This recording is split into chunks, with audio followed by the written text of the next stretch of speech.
जौनपुर, सच दिखाने की हिम्मत दहाड़ न्यूज पर। हमारे चैनल को अवश्य सब्सक्राइब। धन्यवाद देना चाहता हूँ, बधाई देता हूँ। और जहाँ तक जौनपुर की बात है, मैं जौनपुर की जनता का धन्यवाद दूंगा कि पिछले चुनाव में उन्होंने बहुत समाजवादी पार्टी का समर्थन किया, सरकार बनाने के लिए वोट दिया। हालांकि कुछ वोटों से ही रह गए हैं। जौनपुर के पुराने इतिहास में अगर उठा करके देखें, लोकसभा पिछली बार बहुत कम वोटों से हम रह गए। गठबंधन की लोकसभा की वजह से ये जौनपुर जीते थे। वहीं अगर हम इस विधानसभा का देखें तो कम वोटों की वजह से सरकार से बाहर रह गए। जिस तरह जौनपुर में कम वोट से हम हारे हैं, चाहे मड़ियाऊ रहा हो, चाहे ललई मंत्री हारे हो, चाहे बदलापुर हम हारे हो, या शहर की सीट हारे हो, ये बहुत कम वोट से हारे। शायद जौनपुर के इतिहास में इतने कम वोटों से कोई पार्टी नहीं हारी हो। 10 से 15 हजार वोट बढ़ा ले गए होते। ये समाजवादियों का गढ़ रहा है। 10-15 हजार वोट में ही पूरा का पूरा भारतीय जनता पार्टी का सफाया हो जाता है। मैं अपील आपके माध्यम से कार्यकर्ता नेताओं से करना चाहता हूं कि सदस्यता अभियान में जिम्मेदारी से सदस्य बनाएं, घर घर जाके सदस्य बनाएं, गाँव जाकर के पार्टी की नीतियां कार्यक्रमों को समझा करके सदस्य बनाएं। और मुझे भरोसा है कि सदस्यता के कार्यक्रम के बहाने हम अपनी नीतियों कार्यक्रम जनता तक पहुँचाने में कामयाब होंगे। अभी तक के जितने भी फैसले भारतीय जनता पार्टी ने लिए हैं वो जनता के खिलाफ फैसले हैं।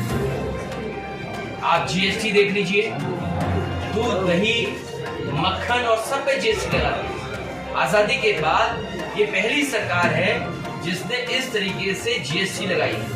कल को हम अगर सावन के महीने में भोलेनाथ भगवान पर अगर हम चढ़ाने जाएंगे दूध, तो दूध हो सकता वही हो जिसपे जीएसटी टैक्स सरकार ने वसूला।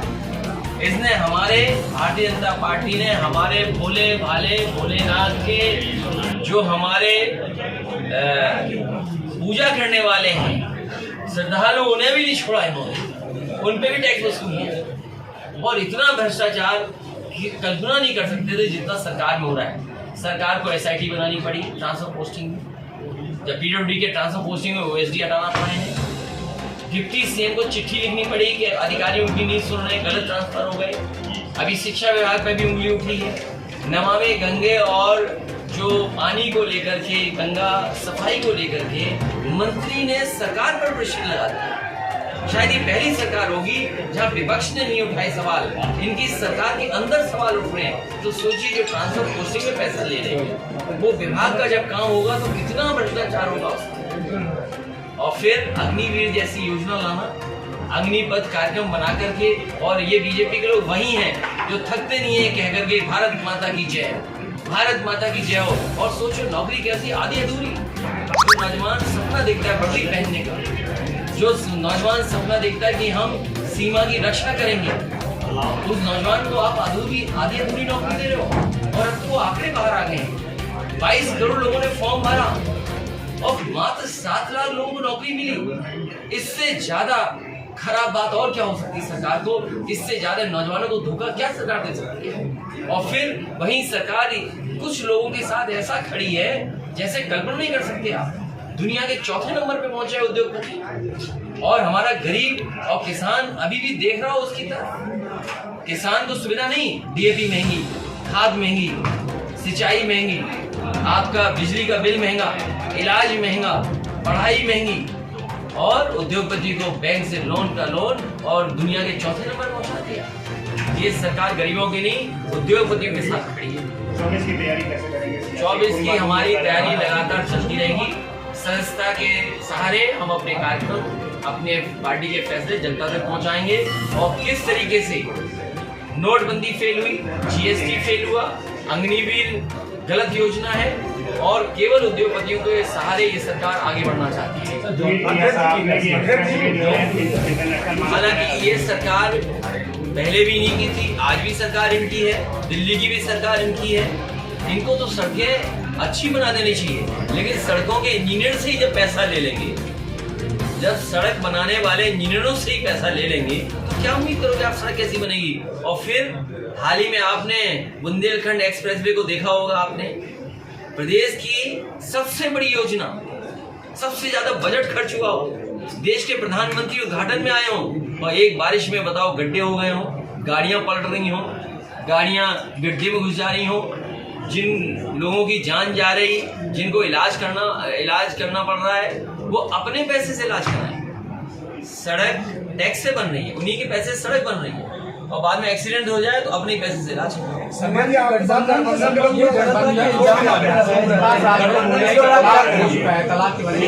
ये शब्द भारतीय जनता पार्टी तलाक वाला शब्द किसकी वजह से कहला रहे हैं?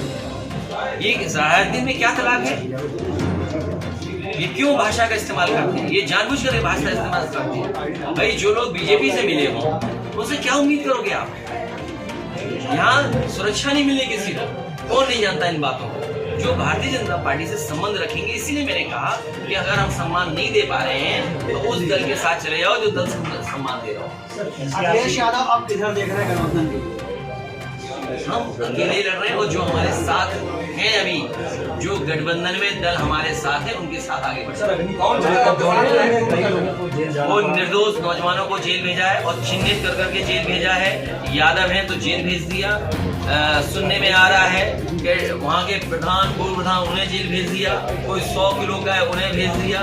जो आंदोलन में नहीं थे और चिन्हित कर करके, ये समाजवादी पार्टी के कौन लोग हैं? अग्निवीर आप नकल कर रहे हो योजना अमेरिका की, उन देशों की योजना कर रहे हो जो संपन्न देश है। क्या उनकी इकोनॉमी है, किस तरह के लोग हैं, किस तरह का सामाजिक ढांचा है, क्या आप वही लागू भारत में कर दोगे? भारत में तो नौजवान सपना देखता है वर्दी पहनने का, ये वर्दी नहीं पहनाना चाहते हैं। इन नौजवानों के सपनों को तोड़ना चाहती सरकार। महंगाई पर क्या कर रहे हैं? ये पहली सरकार है जन्माष्टमी से पहले, रक्षाबंधन से पहले, और हमारे भोलेनाथ पर दूध चढ़ाने पर टैक्स लगा ले। और क्या होगा महंगाई का? डीएपी बोलो कहाँ पहुंच गई, खाद कहाँ पहुंच गई, गैस सिलेंडर कहाँ पहुंच गया, और रुकिए डॉलर और रुपया कहाँ पहुंच गया? नीचे जा रहा है कि ऊपर जा रहा है? नीचे जा रहा है। और ये तो कहते थे कि हम जानते हैं रुपया कैसे नीचे जाता है, हम सब समझते हैं। अब रुपया नीचे क्यों जा रहा है?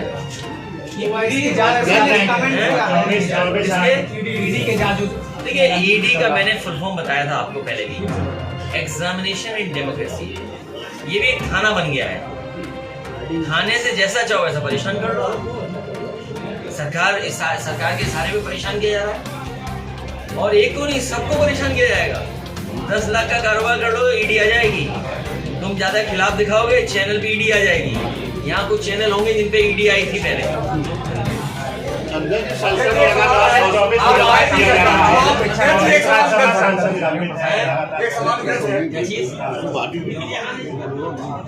नहीं, ये सरकार को बहस करानी चाहिए। जो सदन में मुद्दे हैं, अगर सदन में सदस्य आते हैं बहस हो इन मुद्दों में, तो सरकार पीछे क्यों हट रही है? उन मुद्दों पे बहस करे, महंगाई पे बहस करे, जीएसटी पे बहस करे, ईडी का दुरुपयोग पे बहस करे। सरकार क्यों पीछे हट रही है? मॉडल स्कूल को लेकर वो सपना ठंडे बस्ते में चला गया, इस पर आप क्या कहते हैं? समाजवादी लोगों ने बहुत अच्छे काम किए, और जब हमें मौका जनता देगी तो फिर उन सपनों को पूरा किया जाएगा। देखिए धर्म पर बहस नहीं हो सकती, जैसा धर्म है वैसा स्वीकार कर। 24 की चुनाव में 22 ये मेडिकल कॉलेज नहीं बनाएंगे। अभी मैं कन्नौज के मेडिकल कॉलेज में गया था, 24 कैंसर डिपार्टमेंट देखा, 0, न मरीज न मशीन न डॉक्टर। मैं दूसरे विभाग में गया, कैंसर इंस्टीट्यूट, कैंसर एक डिपार्टमेंट बना है, 0 वहाँ पर। सैफई में बन रहा है 0। आजमगढ़ में कोई बजट नहीं दिया। मैं गया था सिद्धार्थ नगर, कुछ नहीं मेडिकल कॉलेज। बस्ती गया, कुछ नहीं मेडिकल कॉलेज। और जौनपुर का तो सबसे अच्छा मेडिकल कॉलेज मैंने दिया था, और इसलिए दिया था कि जौनपुर बड़ा जिला है, लोगों को इलाज के लिए बीएचयू भागना पड़ता है, प्राइवेट अस्पताल में जाना पड़ता है, और बिल्कुल गरीब में अगर मिल जाए उन्हें अस्पताल और अच्छा मेडिकल कॉलेज मिल जाए तो उनका इलाज नहीं हो जाएगा। आपने दुर्दशा देखी, इसकी तो प्रधानमंत्री ने उद्घाटन किया था। जैसे बुंदेलखंड का उद्घाटन हुआ एक्सप्रेसवे का, वैसे इसका उद्घाटन हुआ था। ये मॉडर्न खंडर बना दिए हैं।